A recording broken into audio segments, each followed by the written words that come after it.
for our work.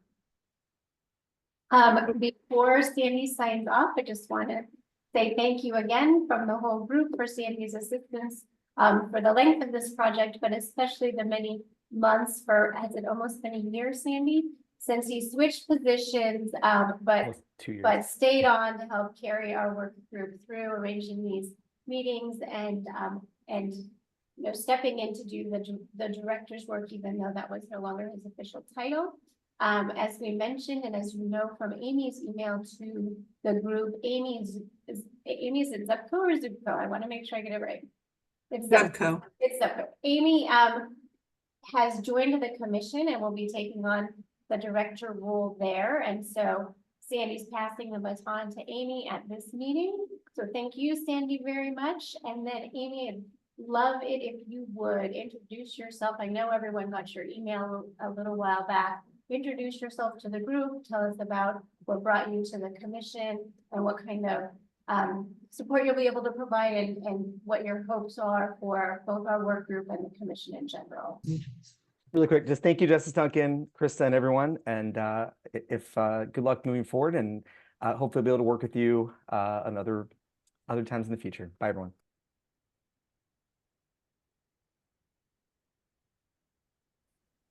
So it's nice to meet you all over Zoom. My name is Amy Zepco, as Justice Duncan said. I am the new director of the Oregon Law Commission. For the last decade, I have been at the Oregon State Bar. I was most recently the director of public affairs. And so I had a strong legislative focus. I also worked quite closely with, for those of you who are familiar, the bar's sections and committees who did law improvement programs and submitted legislation to the legislature. So a lot of work with volunteer work groups, crafting legislation for consideration by the legislature, which was, for me, a lot of fun. I really enjoyed working with those volunteers in those sections and committees. Before that, I was a legislative staffer working with former Senator Richard Devlin, who is the Ways and Means co-chair. And for a little bit, I was in private practice. I worked in a public accounting firm doing state and local tax work. And I am a U of O law school grad. I graduated in 2007. So it is a return to Duckville for me, and I'm very excited to be here. In terms of the Law Commission and the kind of support I'll be providing you all, I think I'll be following in Sandy's footsteps, making sure I'm at the committee meetings, making sure the materials are available. One thing I'll be doing is kind of in the near future, in the near term, is updating the website so the materials are online, so that you'll have access to those, and certainly the recordings. In the long term, I'm just excited to be here at the Law Commission. I enjoyed very much participating in work groups over the last decade. As a representative of the bar, I was pretty heavily involved in the probate modernization work group that the Commission did over several years. And I did a little bit with the notary, remote notarization and remote attestation as well. So I am familiar with the Commission's process, at least from a stakeholder perspective. My contact information, I will make sure to send out to all of you after the meeting, so you have it, phone number, email, that sort of thing.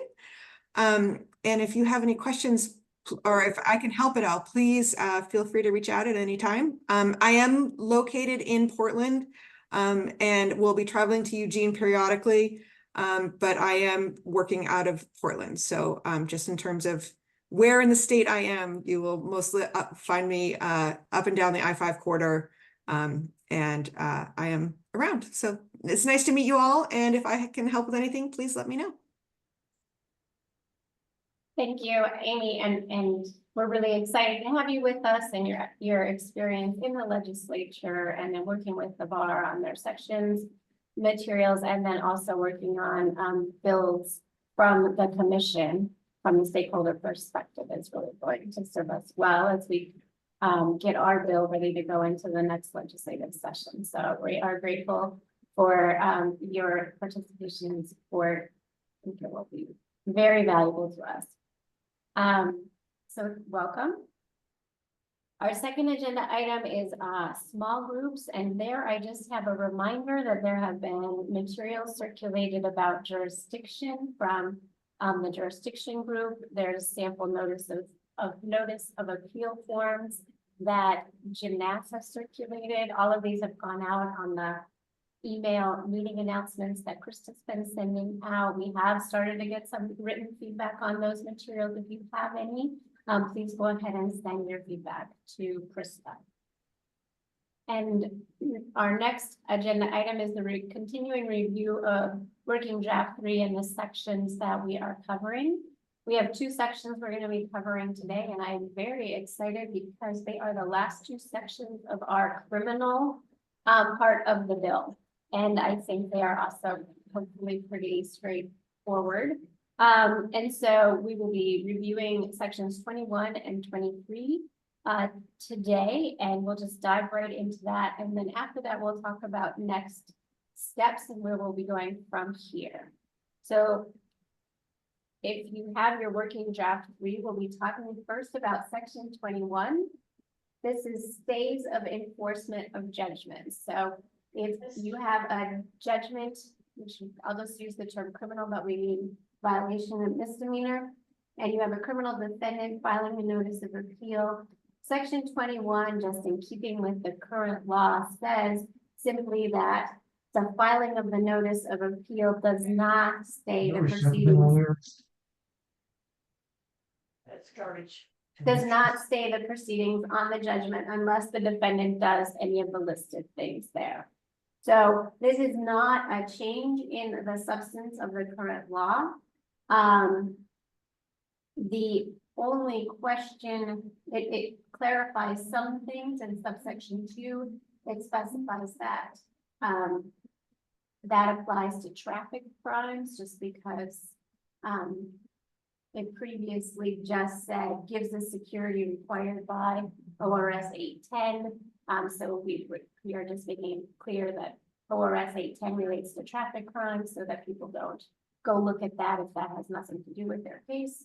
And the one question that I have in the comments is whether or not the security, whether this statute should specify which court the security should be filed in.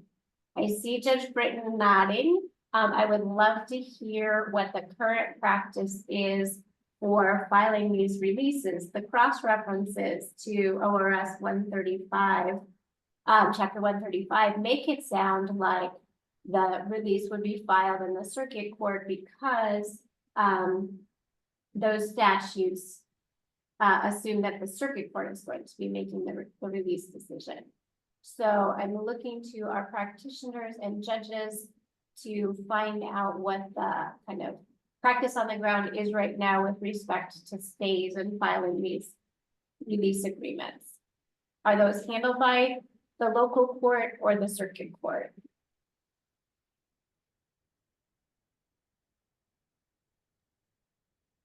Dan, do you want to maybe address that? My understanding is it goes to the local court forwards the check with the records to the circuit, but I want Dan to speak.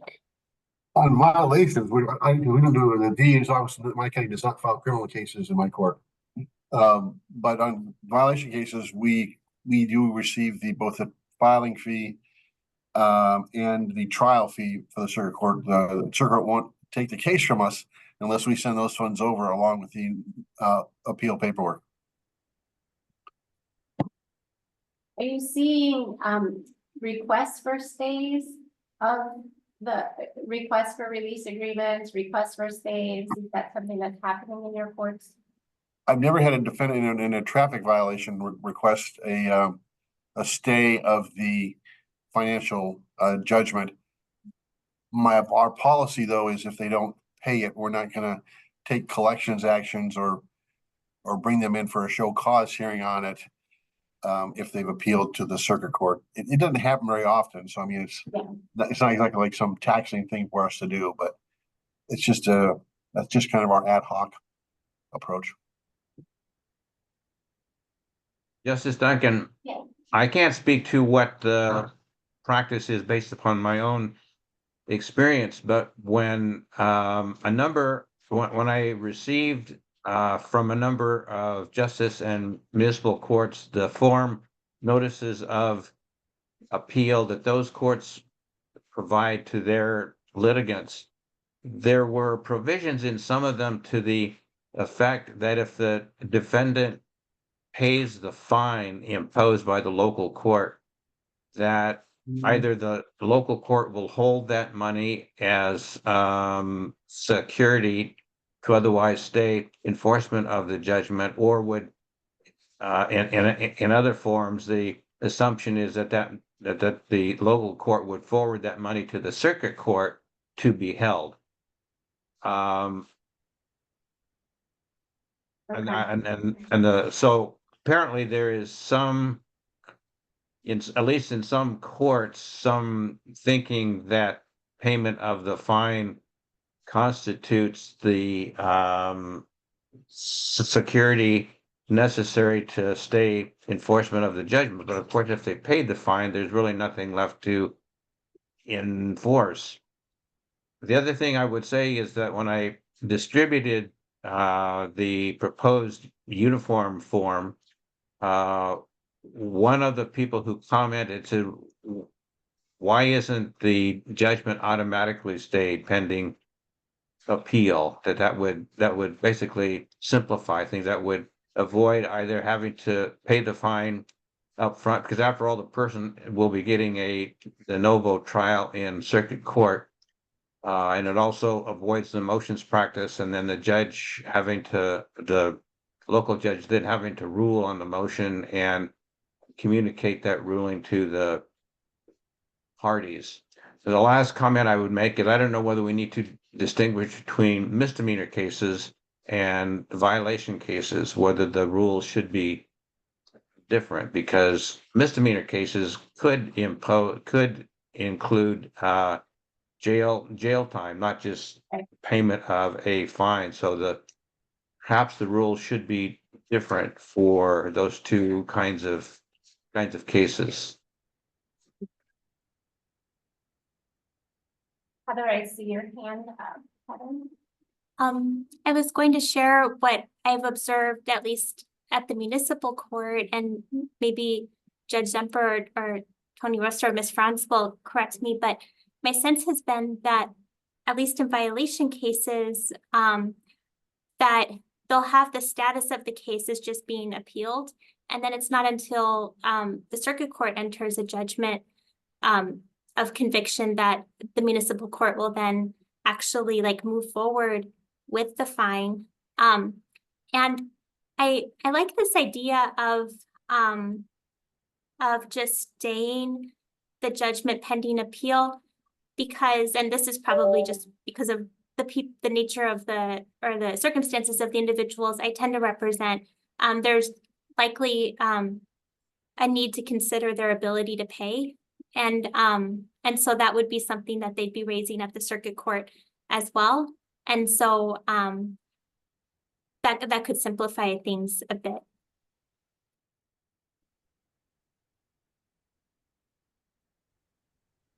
Other thoughts? Oh, yes, Judge Cross.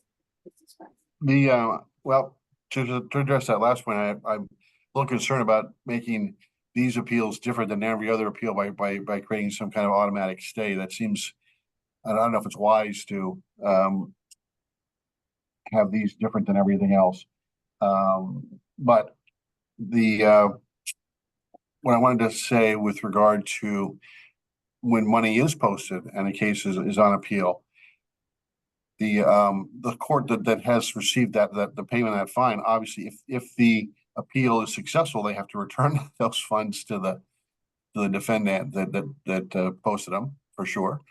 But also, if the circuit court then, convicts on the trial de novo, enters a judgment of conviction, and the person now pays the circuit court, again, then the municipal or justice court is going to have to refund the defendant whatever they posted in that court. Otherwise that person would wind up being fined twice. Part of that, we've had some discussions about this, is I think, given the fact that the circuit court does receive both a trial fee and a filing fee, if any fine that is, comes out of the circuit court should actually be remitted to the municipal or justice court from which the case arose. And that should be delineated, I think, in our process here. And this may or may not be the appropriate section to do that in, but I do think that's something that needs to happen.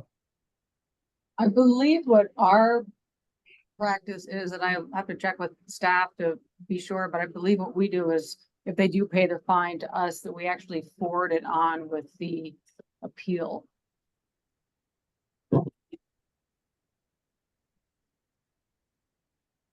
I don't know if I've ever had a defendant who paid all the money and did all the appeal paperwork and also paid the fine at the same time.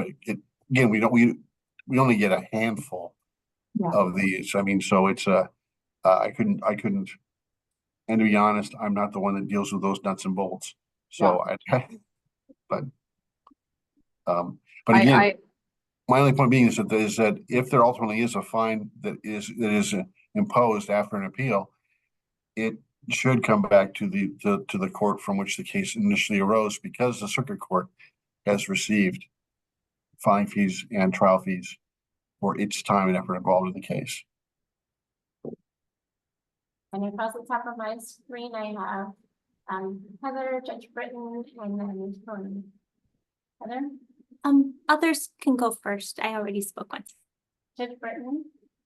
I was just thinking, I wonder if it would be helpful to make a decision on whether or not that once it's appealed, if a conviction is found, like if the money's going to go back to the local court or not. If we make that decision first, it might help us streamline the first question, which is, should they keep it in security or should they forward it to the circuit court, right? I don't know if it would be helpful for the discussion. In my mind, I feel like I can't answer it unless I know whether or not at the very end, is the circuit court going to collect money or is it going to be the local court? Even if the circuit court collects it, some of it has to go back to the local court, doesn't it? I'm seeing a no, I'm seeing. I think there's differences across the state. We need to streamline that, I think, from what my recollection is. Correct me if I'm wrong, but I think it's different in different places. So we should just, this question can be informed by the other answer to another question, which is, once this goes up, what's going to happen to the money? Because if the money is going to basically be distributed by the circuit court or held by the circuit court, it may not make that much sense to have it collected by the local court in the first instance. What I'm hearing. Tony. Hello, thanks.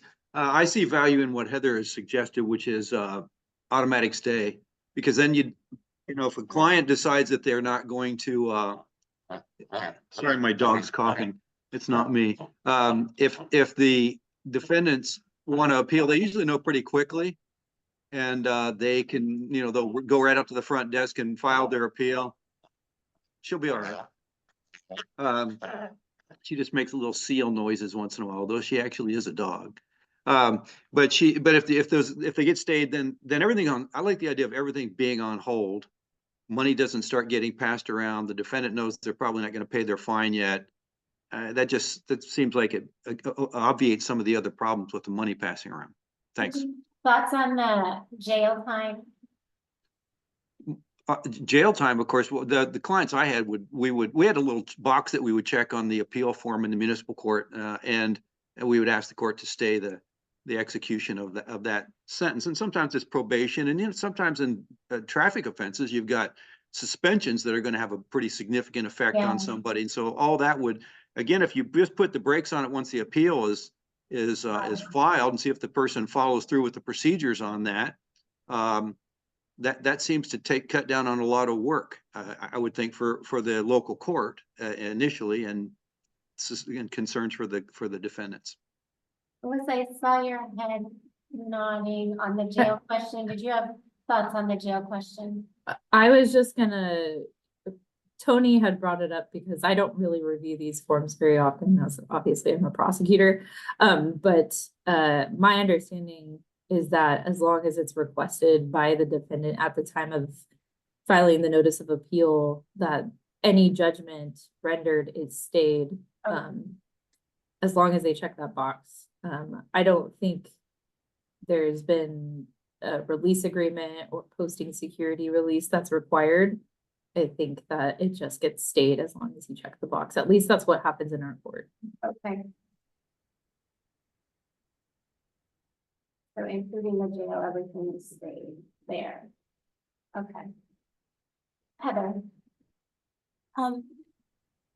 It sounds like staying the judgment, at least with respect to the fines, I haven't dealt with the jail issue, may not practically be so different from what courts are already doing if they're not actually enforcing the judgment pending appeal. And so it may not be such a big change.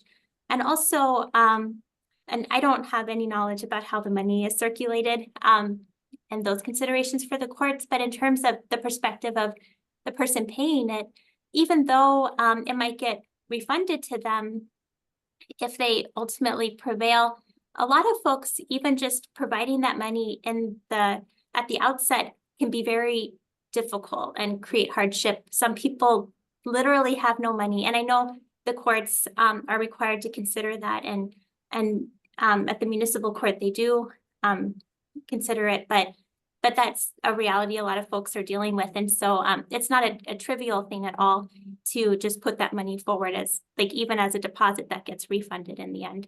It can create hardship in the meantime. I do think that's an important point that maybe doesn't get carried, and I think we need to emphasize that to more of our local court judges, because it's a fairly recent change in the law, 153.021 sub 2, if I'm not mistaken, where courts can go below the minimum fines and have to consider the financial circumstances and conditions of the defendant in front of the court in doing so. But it is really new, and I think that it's how it's put into practice. I can't speak to that yet. I don't have a good sense of it. Certainly in my court, we take it into account, and there are times when I do a complete discharge on the fine for somebody who's just destitute, and so they still wind up with a commission, but they don't have to pay anything, or it's somewhere between the statutory minimum and zero, depending on the circumstances. And I've done payment plans as low as $5 a month in other instances. So courts need to do that. And I think local courts need to be really aware of the obligation, I think, to make that inquiry. Now, I always do it by saying that, explain that there's a payment plan option. I explain what the minimum payment is, and I say, now, is that an amount that is feasible for you, or do we need to talk about a lower amount? That's how I broach the topic with folks. Anyway, for what it's worth. Good. Okay, I think those are all very helpful thoughts on the stays. Lindsay, I just saw your hand pop up. Thanks, Justice Duncan. I just wanted to add that I think just for administrative simplicity, making sure that money doesn't go back and forth more times than necessary between the two courts, I think would be beneficial to everyone. And so I also, as far as the question goes, should this statute specify which court can hear the stay? I mean, I think that, yes, it should, just to help litigants know which court they're asking. So wherever we land, I think it should be in the statute, just for clarity's sake. And then the other point I wanted to make was just that the amount of the ultimate fine, if there is one, could be different. And so that's something to think about too, is that the circuit court might, change the amount, and depending on how often that happens, which I'm not sure, that could add to kind of the unnecessary back and forth of refunds or partial refunds, or a little bit extra money that the defendant has to pay. So something to consider. Okay.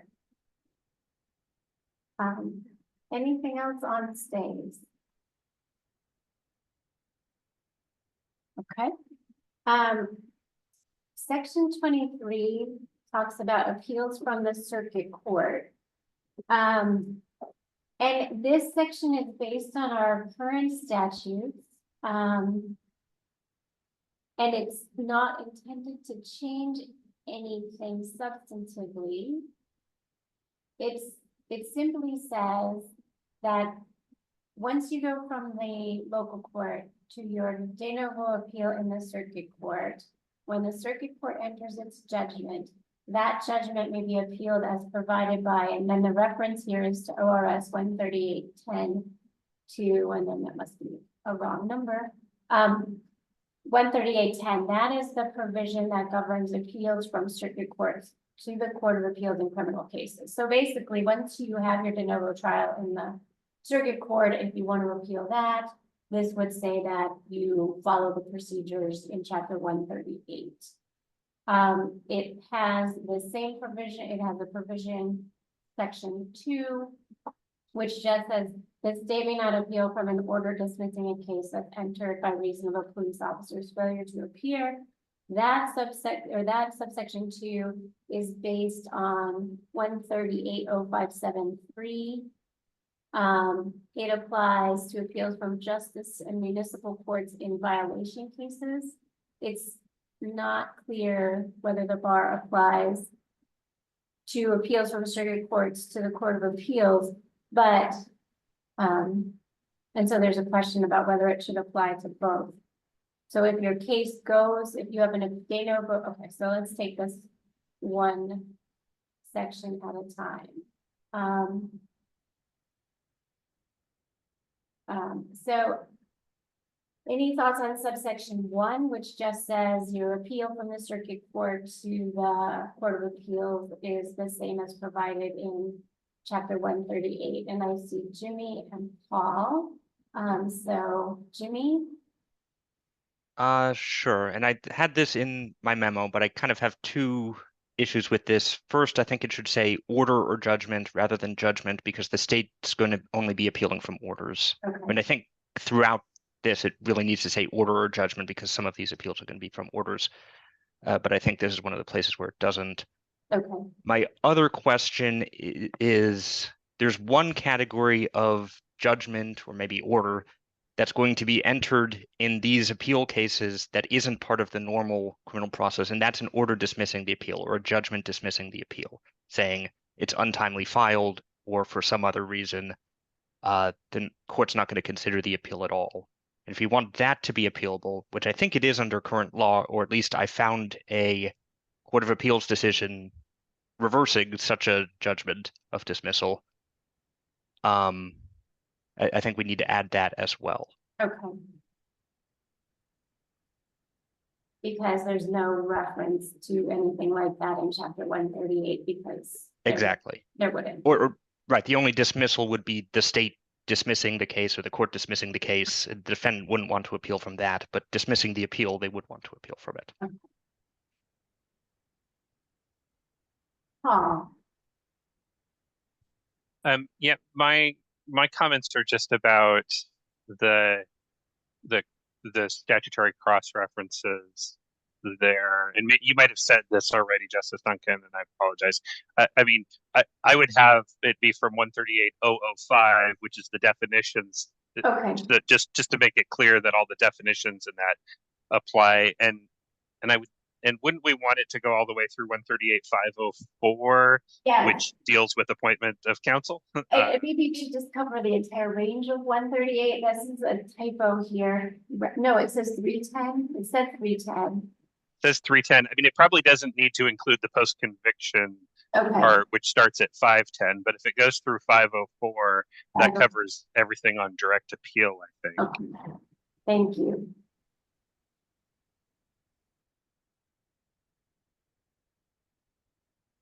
Anything else on subsection 1? Just I see Jim maybe?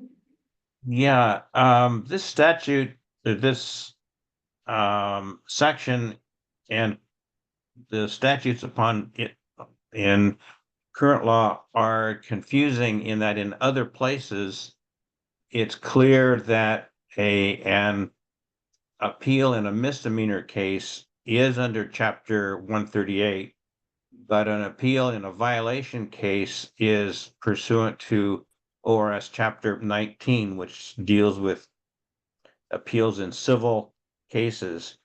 I am advocating that ORS 138.057, which is the statute that says that appeals and violations are taken under ORS chapter 19, that should be changed so that the appeals in violation cases are also under chapter 138.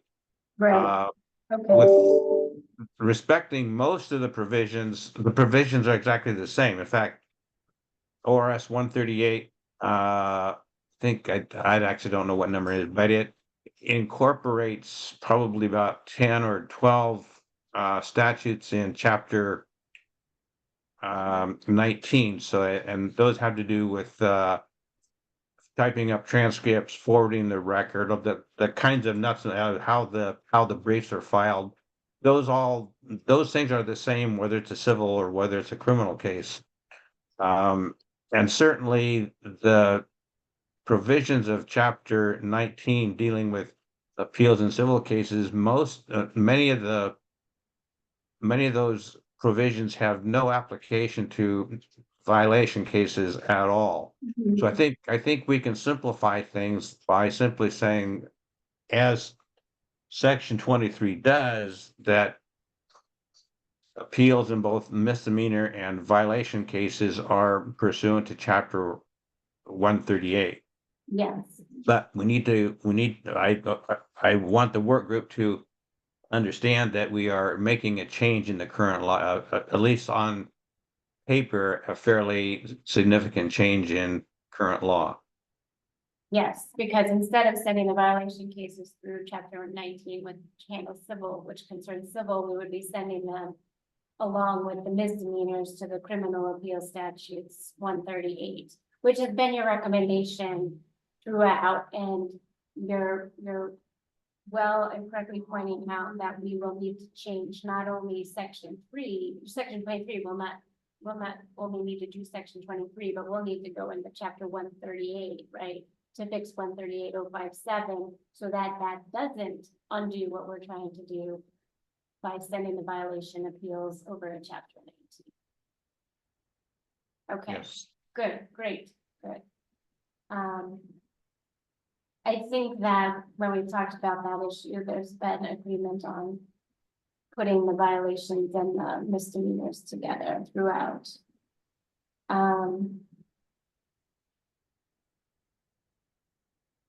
Any other thoughts? Yes, Heather, on subsection 1.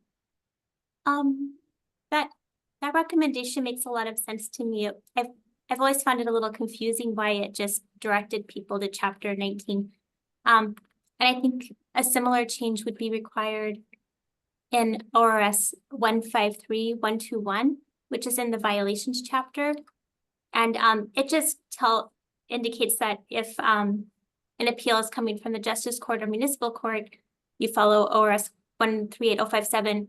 But then if it's coming from Circuit Court, then you follow chapter 19. So I think that reference to chapter 19 would be to chapter 138, like Jim was saying. Okay, if we keep it at all, but yes, we could. Yeah, okay, so we either change that or delete that. Okay. Good catches all around. Subsection 2.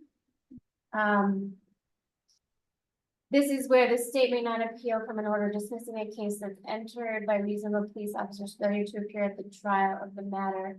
And the note there says that that's based on 138.0573.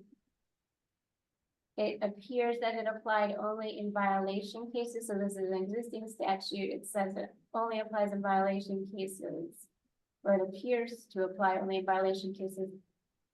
Should it apply in both violation and criminal cases? Have any thoughts on that?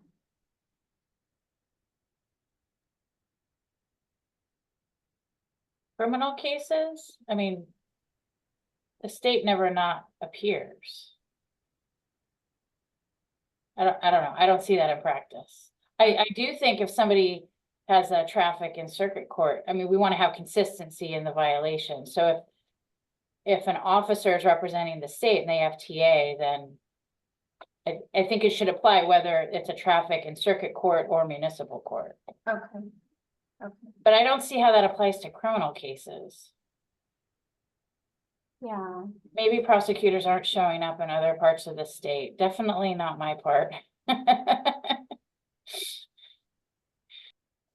And again, it just only kicks in if the stated reason for the dismissal is the officer's failure to appear at trial. mhm, So I'm gonna guess that that's the vast majority of the time that's in traffic violation matters, not in mhm. criminal matters.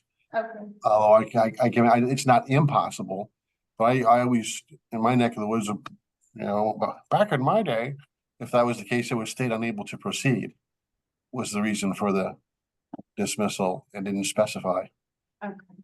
which witness or problem caused it. But maybe they got more specific recently. I don't know. Jimmy and Jordan, Jimmy?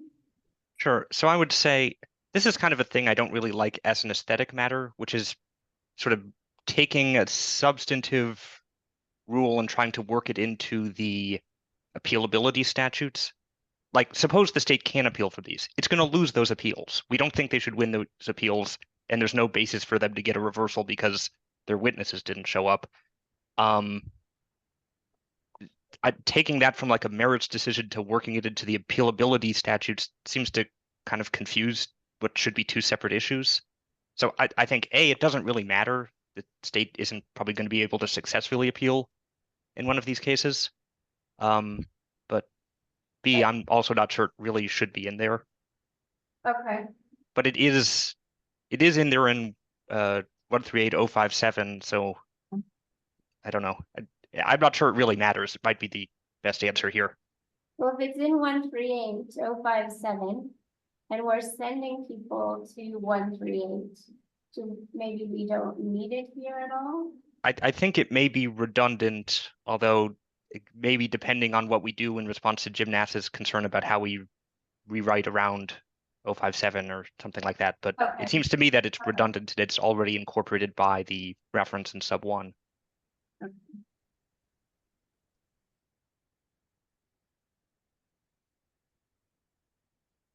But if it's no big deal, no harm, no foul, why change it? Yeah. Fair enough.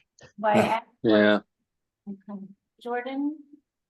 Oh, a couple of things. One, I have a more guarded position on whether or not the state would win those appeals than Jimmy does.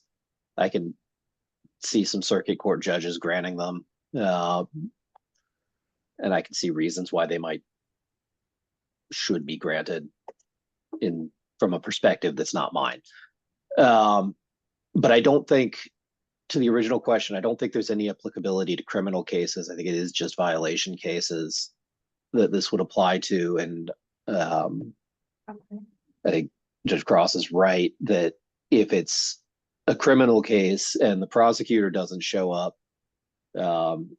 which has happened, the law that governs that is the state unable to proceed law. And Okay. I don't have the ORS memorized for that, but I think that's the more specific statute to that that circumstance.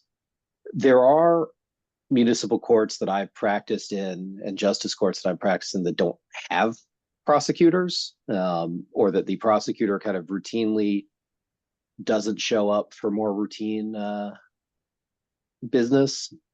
So I don't know how this would, if we change that to include criminal prosecutions, I don't know how that would affect that practice. But I also don't like that practice. So if we can end it and the prosecutor has to show up, I'd be okay with that too. Oh,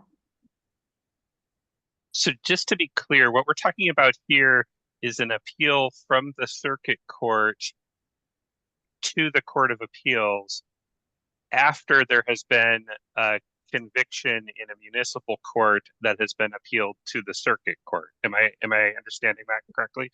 Because the cross-reference to 137 or 138.057 sub 3, that's talking about an appeal from a municipal court that is a court of record directly to the Court of Appeals. So in that case, there would have never been a conviction in municipal court, just the prosecution would have been dismissed, and the policy decision that has been made is, hey, if the reason that it got dismissed in the municipal court was the officer didn't show up, game over, state doesn't get to appeal.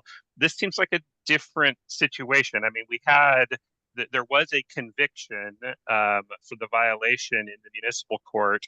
There was then an appeal, which led to a trial de novo in circuit court. And I could see situations, I mean, first of all, I can tell you the state rarely takes state's appeals from dismissals like this. It happens from time to time in criminal cases, but it doesn't happen all that much. And usually it's, you know, a situation where we think there was good cause for the officer, not to have shown up. Maybe there was a last minute family emergency, and yet the court just said, I don't care, this has been reset twice, and so we're not going to do it again. So I feel like there's a different, this is coming in a different procedural posture. And so I'm not sure that just taking straight from 138.057 and putting into here is actually appropriate. Okay, so I'm not hearing a lot of thoughts that we need sub 2 here, and there may be good reasons to not have sub 2 here.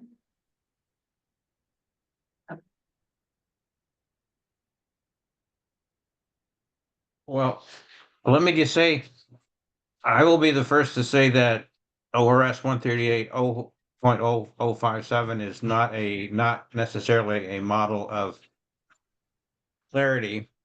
But I think if you read it carefully, I believe it does say that if the citing officer does not show up in circuit court and the circuit court dismisses the case, doesn't dismiss the appeal, dismisses the underlying action for that reason, that the state cannot appeal from that. And this section is intended to carry that forward. Jim, if it's in 138.057 and we're sending people to that chapter 138, is that sufficient? Even if 138.057 is not very clear? Yes, that's what's so confusing about how the statutes are structured now, is that it's in 138.057 that you find out that appeals are taken in violation cases under chapter 19. So it's just from a organizational point of view, it's not a very sensible system, but I think I think it's subsection 3 of ORS 138.057 that addresses appeals from the circuit court's disposition of an appeal in a violation case. Okay. So we have, and Jordan has posted it to the chat, 138.057.3. So whatever we do, if we leave the law, if we don't change the law at all, we're going to need to make sure that this limitation on the state's appeal violations goes somewhere that makes sense. As we move violations from sending them to chapter 19. Paul, I thought I just saw your hand. No? Yeah, I'm just sort of trying to quickly read through the whole 138.057, and I see Jim's point. I think the sub 3 is not a model of clarity. I think yeah, I mean it's not clear to me if it's talking about only direct appeals from municipal court to the Court of Appeals, when the municipal court is a court of record, or if it's also potentially appeals from a trial de novo in the circuit court. I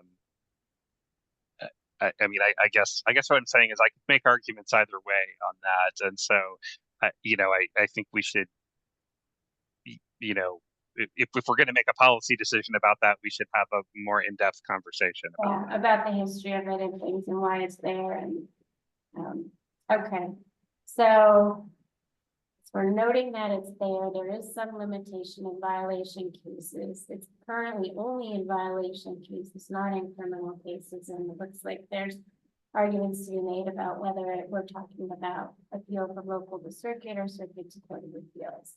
So it looks like there might need to be further investigation into what's the intent behind 138-057. Judge Cross, I saw your hand. I'm just gonna. Yeah, I don't disagree that it could be written better. But, you know, subsection 1 of 138.057 talks about an appeal from a justice or municipal court that is a court of record, going straight to the Court of Appeals. Subsection 2 talks about when the appeal is taken from the circuit court. Subsection 3 then says, in any case. I mean, I think it makes it clear it's talking about whether it's under subsection 1 or under subsection 2. It means in any case under this statute.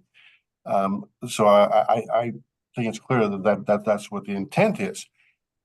But if we put language in that clarified that and made that explicit, I certainly wouldn't have any objection to that, because I get where there could be some confusion. But I think when it says in any case, it's talking about both subsections 1 and 2. Okay, so we can look at that. And then Heather, and then we'll just talk about our next steps. Heather? I just wanted to point out that, so I read it similarly to Judge Cross said it would just apply to all the provisions since it doesn't say otherwise. But I wanted to clarify that subsection 1, the first sentence refers to courts that have become courts of record, but then the second sentence refers to a justice court or municipal court that has not become a court of record. So ORS 138-057, it deals with both. It's not just appeals from courts of record. Okay. I'm going to mark that we'll look at the history of 138-057 and we'll try and clarify what whether this limit applies from circuit to court of appeals. Okay, so let's talk about what we're doing next. Just want to say we have completed our initial review through all of the sections that concern violation and misdemeanor offenses out of the justice courts. So that's very exciting, and we've got some, we've identified some things that we can clarify. We have not reached consensus on everything. Krista and I are going to go back through our, and with Amy's assistance, go back and review what our what decisions we've made, what issues we have not fully resolved, and kind of get a sense of what we've done, where we need to make any decisions, and what our options for those decision points are. And so we will take the information we've gotten from this group, and then come back and let you know our sense of where we stand, and then possibly like different paths on those open issues. So everything we've covered so far is about justice courts. The municipal court provisions are very similar, but not entirely the same. I think I would really like to hear just people's reactions, if any, to a structural approach, which would say, you're coming from a local court, be it justice or municipal, here's the process for appeals. Right now, if you're in a justice court, you probably go from, if you're in the municipal court, you probably get referred to the justice court provisions, and then from there you get referred to maybe the criminal or the civil. But I don't expect anybody's really thought too much about it, but I really love people's perspectives on whether we should attempt to have a appeals from local court for chapter as opposed to keeping municipal and justice courts separate. I mean, we will try our hand at this, and if it doesn't work to combine them, we'll go back to the current state. But does anyone have any thoughts on whether we should even try to combine them? Or we should not try to combine them? I think we should, Easier? Okay. or at least try. Well, at least try. Yeah. We can at least try and reduce one extra chapter, one additional chapter. Okay. I can't The think of any simpler we can reason, make this, the better. I can't think of any reason why we shouldn't at least try. I mean, it strikes me that the process should be, why, I don't know why there should be a difference in the process between municipal or justice courts for the appellate pursuits. I can't think of a reason off the top of my head anyway. I see Jim and Heather. Jim? So one primary reason I can think of is that the statutes governing appeals from municipal courts contain a major restriction on the right to appeal that is not found in justice courts, which is that a defendant cannot appeal from a violation created by municipal charter or ordinance unless the defendant is challenging the constitutionality of the ordinance or the charter provision. That eliminates a substantial number of appeals of violations from municipal courts that you do not have in justice courts. How do you get that? I mean, the vast majority of our violations are based on state statute. I mean, there's very few ordinance, so I'm just wondering, is that true, what you just said, that it eliminates a vast majority? I conflated two things. Yes, in those cases, the defendant can appeal to circuit court, but cannot thereafter appeal to the Court of Appeals, which is different than there could be in a justice court case that goes to circuit court. I'm sorry. You're right. It isn't from the municipal court to the circuit court. It's from the circuit court to the court of to the higher appellate courts. And I guess my point just is that code violations, ordinance violations, I think for most courts are a much smaller proportion than your run-of-the-mill speeding and failure to obey, that we have under traffic, at least in the courts in my area. Maybe there's cities that do a lot of ordinance, but certainly not in my court.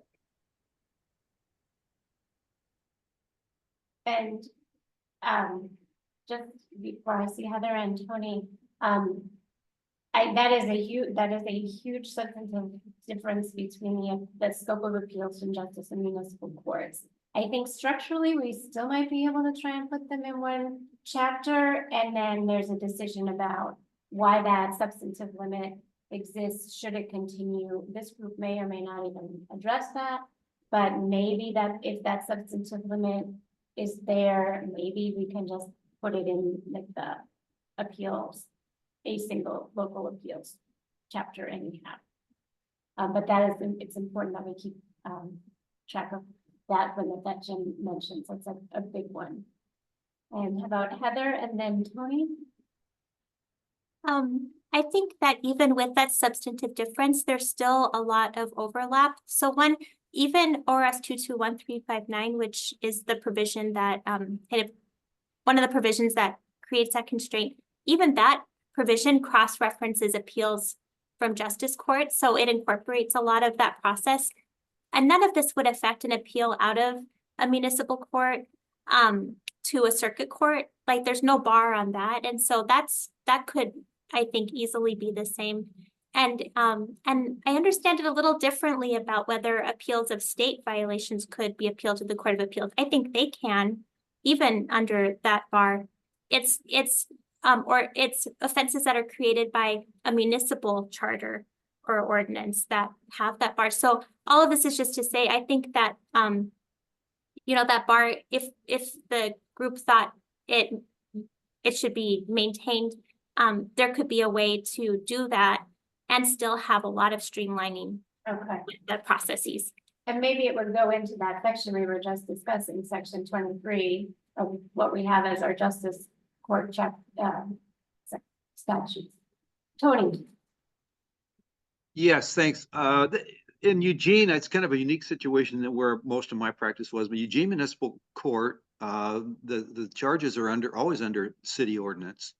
And the city ordinances basically mirror ORS, but I think I've always had a problem with that statute that Jim refers to that says, well, you couldn't take it to the Court of Appeals because there are some very significant issues that could come out of city ordinances, basically mirroring the ORS anyway, that go up to the circuit court, and then there might be some issues that ought to be handled by the Court of Appeals. I don't think it's going to happen very often, but I think it's kind of anomalous, and it's maybe a bigger issue that needs to be discussed. Thanks. We have 4 minutes left. I just want to preview what we're going to take up next time, which is civil appeals. Those are sections 24 through 30 of our working draft number 3. And there's, as before, questions in the margins of these sections. Section 25 concerns undertakings for costs and disbursements and stays in civil cases. One of the things that might be helpful for our group to do is to try and make that statute, which is reflected in section 25, a little more user-friendly. I'm not sure that someone would be able to understand what it is they need to do, what do they need to pay? Is there an easier way for us to tell litigants and courts, here's when in a civil case somebody wants to appeal, here's what they have to do. So I have not proposed any changed language. When you look at section 25 in particular, if you can think about whether there's a way to make that more user-friendly, that would be great. I don't think the civil sections, perhaps because it's not my area of historic practice, or perhaps because it was running out of steam, I don't think there's as much that either I was able to pick up or did pick up. So if there's someone or 2 or 3 of you who have expertise in civil appeals, close reading of these proposals would be greatly appreciated. And if someone wanted to volunteer to try and take on section 25 and translate it into a more user-friendly version, that would be great too. So if anyone has any desire to do that, just let me or Kristen know. So that's what lies ahead for our next meeting. And in the meantime, like I said, Kristen, Amy and I will be reviewing what we've done so far and trying to identify what options lie ahead for us on perhaps a combined local appeal section. Any other thoughts or questions before we close? So I'll make sure we'll have our justice courts ready and prepared to talk about at the next meeting, because that really is going to focus on their civil actions, right? That would be great. Okay. If you can find anyone who wants to try and look at 25 and see how to make that easier for our users, that would be great. It makes sense if you just worked with it, and on our the little appeal information sheet we spell out to the litigants what it means in terms of you got to post it's the filing fee and trial fee for the circuit court, plus you have to deposit or either in certified check, money order, or cash. or a bond, whatever Okay, whatever the amount of the judgment is. That's the sureties that they're talking about in there. okay. So, if any of our folks who are on the courts or practicing in the courts have forms like you're talking about, Justice Craft, maybe if you can send them to Krista, like the civil, like instructions for civil appeals. If you have any of those, maybe send them along. And we can look at them, just like we did with the notices of appeal. And Amy, wanna? I have an administrative thing, so I just wanted to, if you guys are still talking substantive, I can wait until the very end. I think we're done. Okay, I just wanted to flag for all of you that with Sandy rolling off the commission and me joining, I'm going to be sending out an email probably tomorrow with a new calendar invite for these meetings going forward with my Zoom account and my contact information. So you should see that tomorrow. It will kick in on the first meeting in May, or the meeting in May, and go from there. So in the meantime, if you do have any questions, please feel free to reach out. And I look forward to working with you all. And that'll be the updated link that Krista will send out in our next month's meeting notice. Yes, that's correct. Okay, great. Well, thank you, everyone. Have a beautiful rest of the day.